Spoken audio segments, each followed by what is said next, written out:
Hi there. Welcome to Burning Waters of the Moon Tarot. My name is Desiree, and this is a shadow reading for Virgo. Virgo, this is funny. I don't know what happened, but the video was not recording, and I was faced with a decision. Put all these cards away and start anew, or do what I'm doing now. And so what I decided to do was leave the spread the way that it is, and we're just going to go through it. So I think this all ties together very nicely, and it's definitely a message that you need to hear. So this is a shadow reading. This is the series that I started. I am using the TrueBlack Tarot by Arthur Wang, also the Black Tarot by Victoria Iva, and then the Earth, Moon, and Shadow Oracle by Serafina Mesa. Let's see, there's the Shadow Oracle card. The artist's name is Kat Amsel. I just wanted to throw that out there because her artwork is just beautiful. I mean, the coloration of this, amazing. Okay, so this is what we did. These are three main cards. This is the main energy of the reading. They're all in reverse here. So we've got the Three of Cups in reverse, the Two of Wands in reverse, and the Four of Wands in reverse. And what is happening here is that there are some emotions that are trying to come out, but they're not being fully expressed. They're not able to be fully expressed. And what I was feeling from this initial spread up here was that there are some things that aren't being acted upon. So like in the past, I feel like something happened and it was buried and it wasn't expressed. It wasn't put into, it wasn't brought into the physical world. And it's really, with this Four of Wands here, you know, this is another celebration card, right? But it wasn't a means for celebration. It wasn't a very necessary, no, not even necessary. It wasn't the correct way to act upon this. You know, hiding it, not allowing it to come into the physical world, but burying it. And then we drew the Ace of Wands in reverse, the Five of Wands in reverse, and the King of Spheres. And what I felt from this was that these emotions were buried and they were put away, and like I said, not brought into this physical world. And further confirmation of what I said, what is this King of Spheres, which is the King of Pentacles, and he's the master creator. He's the master artisan, right? He brings things into the physical world. He uses his mind and his ability to build. And then we've got this conflict Five of Wands card here. And with the Ace of Wands, you know, their definite conflict. But like I said, it wasn't, this Ace of Wands wasn't acted upon. This feelings of sadness, these feelings, these emotions, they weren't pure. They were hidden away. And then we drew the Star in reverse, and the Star is a card of direction. It's like a wish card, you know, it's a goal, it's where we want to head our life. And with it being in reverse and sandwiched between these two water cards, the Ace of Cups and the Knight of Cups, I feel like the direction that you were headed,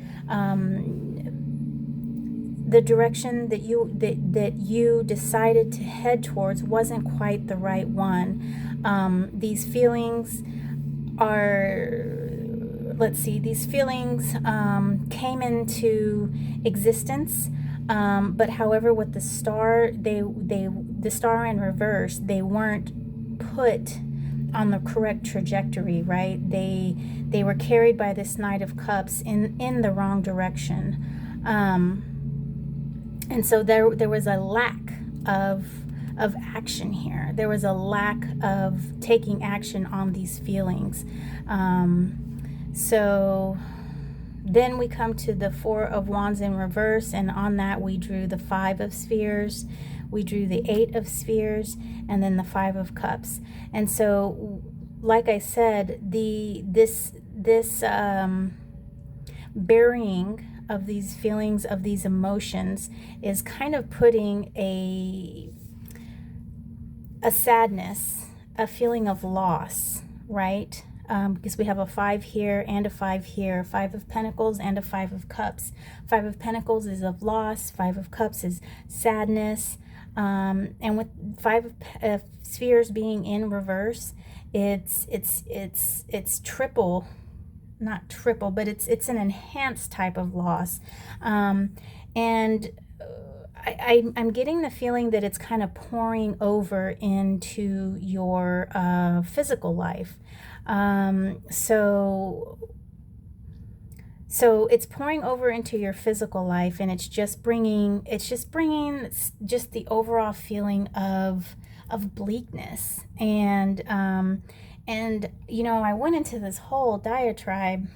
It's not the right word. I don't even know what that word means. I guess dialogue, that would be between two people, so maybe monologue. I went into a monologue of what it means to heal the shadow, and you know, I explained, man, I wish I would have hit the record button. Okay, anyway, I'm mourning the loss. I was just expressing my experience with my shadow and why it's important to acknowledge the feelings when they come. And the actual bringing these types of feelings, the shadow, they get passed down generationally, right? We learn how to be mothers from our mother, and we learn how to deal with our feelings at a very young age. And I was a very young mother, and I had a lot of kids. I have 4 kids. And I just wasn't ready. You know, the time to have kids is when you're young and vibrant, and you got all this energy, but still you're not a very well-rounded person just quite yet, you know. So it's kind of like a catch-22. Do you want to be young and have all this energy and ready to take them on? Or do you want to be a little bit older and wiser with a little bit more experience and patience and understanding and all that? So like I said, I was a young mother, and I didn't have all that patience and understanding, and I think I created a lot of shadows within my own children, especially my 2 older ones. And one of those was to hide your feelings. And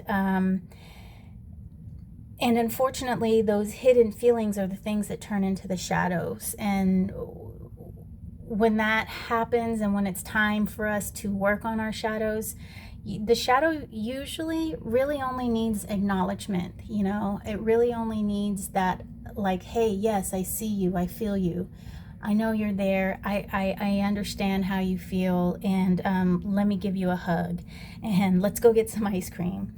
And so working with the shadow, it not only frees yourself, but it also frees those other people in your life, those people to come, right? Because when we take and heal our shadow, it's a non-issue for our children in the future. And additionally, when we heal our shadows, we also heal the shadows of our ancestors, because like I said, it's a generational thing. We've got lots of generational trauma from, you know, slavery and colonization, and just, you know, people were treated horribly. And every single bloodline has that. There's no one bloodline that, you know, wasn't ever conquered. So with that being said, we drew an oracle card, and yours is the underworld, the shadow realm, reincarnation. And it really fit nicely with this reading. Let me see. I'm going to read it.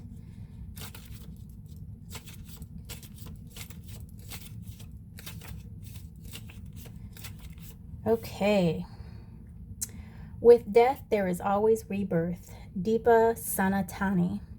The raven was a popular spirit guide for the shamans in pagan folklore. When a shaman traveled to the underworld, it was very common for them to take the form of a raven. This solidified the raven's eternal association of being a messenger from the dead, and why it is often referred to as the harbinger of death. When the underworld card comes up in a spread, the darkness is calling. We are being invited to step into our own underworld, our own shadow realm. We have allowed these demons to run amok in the shadows for too long, and now the pain and destruction that has tormented our minds is seeping into our daily lives. The underworld is encouraging us to delicately explore the crevices of the shadow. Constantly allowing the darkness to overwhelm our light has made us weary and weak, and now everything may appear bleak. However, the only way out of the darkness is through the darkness. Let us arm ourselves with understanding and a shield of compassion as we prepare to sit down for a chat with each demon. When the underworld arrives in a reading, it carries with it a resounding message from the universe that this journey marks the beginning of our metamorphosis, our rebirth. And I would like to say, when I was reading, there was a beautiful monarch that fluttered right across my backyard, and so I just wanted to let you know that, butterflies are not only signs of ancestors, but also signs of a time of change, of a time of metamorphosis. And I think this shadow reading is a great way to institute some change, right? I think early in the reading, I used the analogy that when we have emotions that are kind of hidden and we bury them, that they start manifesting themselves in different ways. Like they'll manifest through anger sometimes, and then that anger is misdirected. So the anger at your dog for, pooping on the rug, or the person who cut you off in traffic. Well, so that can actually be that can actually be sort of the catalyst to say, hey, it's not actually angering, that my dog pooped on the rug. He ate a whole cheese ball. So of course he had a stomach ache. I don't need to be angry at that, but the anger is coming from somewhere different. And generally we can attribute that to the shadow. These feelings that we bury deep inside, they eventually start to bubble up and come to the surface, and they start manifesting in different ways. And then it's our job to figure out, okay, hey, this happened, because of this. And then, when you start to put two and two together, you start understanding yourself a lot better. And then you can understand when those triggers come up, you can learn to act in a different way so that you're not acting like that old self anymore. You're not reacting in that way. You're acting in a different way. So you're kind of changing that cycle. You're creating a new pathway. So with that being said, Virgo, I summarized the reading as best as I could. I did the first initial reading. I was talking a lot, and I don't know if y'all appreciate that or not, but sometimes I do ramble, and yes, so I'm going to stop rambling now, and next time I will be sure to press the record button, or, I did press the record button. I don't even know what happened. Anyhow, I'm going to let it go.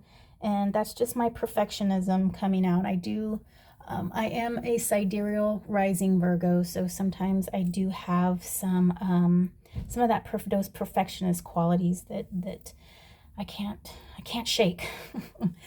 Okay, I will see you next video. Thank you for watching. Bye now.